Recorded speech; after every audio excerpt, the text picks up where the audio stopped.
Well, we finally have gotten a few decent days, and it's time to get out in the yard because I know everyone is anxious, and number one on everyone's list because it makes your lawn and garden look so different is mulching.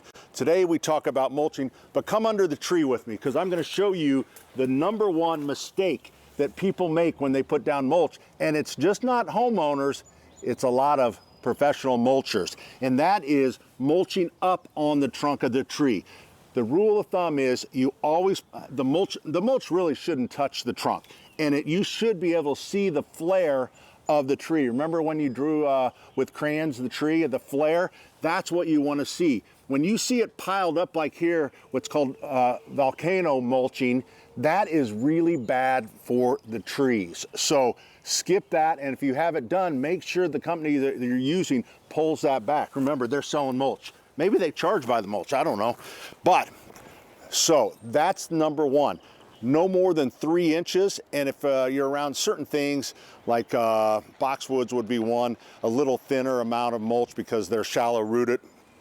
The type of mulch, and whether you get it in bulk or if you get it in a bag, most of the bags that you buy, the independents usually have 2 cubic foot bags. The box stores have 1.5 or 2 cubic foot.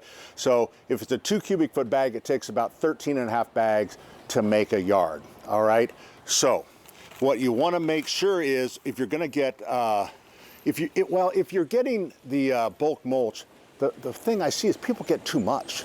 And that's what leads to volcano mulching, because all of a sudden you have this mulch in the driveway. So make sure you measure. Don't just say what you did last year and then you forget that you had too much. So the types of mulch that you can get in a bag, here is just regular hardwood.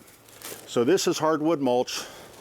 It's kind of ground up. That's kind of generally what you'll see in the big piles in people's driveway. Then we sell a lot of this one because people like triple ground. So this triple ground is real fine.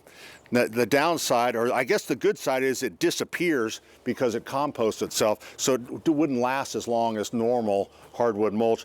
But really the market, as far as bags, this would be number one. This is a dyed mulch, all right? So it's a vegetable dye. It stays colored, because the frustrating thing to me is when you mulch and then you come back in June and it starts to turn that grayish color. So dyed mulch will stay, it'll hold its color all season long.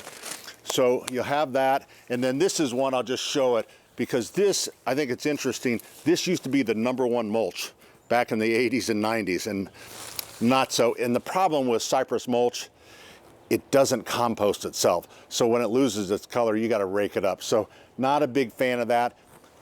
The other thing you want to do, make sure you put, this is preen, this is a pre-emergent to prevent weeds from coming up in the mulch, but you don't put it down. You can put it down under the mulch, but really it should go down on top, because weed seed will fall in the mulch itself and sprout. So, and you don't churn that in, because it needs to be on the surface. You're creating a barrier on the top. So preen, and this right here, when you roll this out, you can do this. It's a barrier, but I'm not a big fan, because if it's a trip hazard, quite honestly. So I would prefer the preen, but this is out there if you need it. So let's go mulching.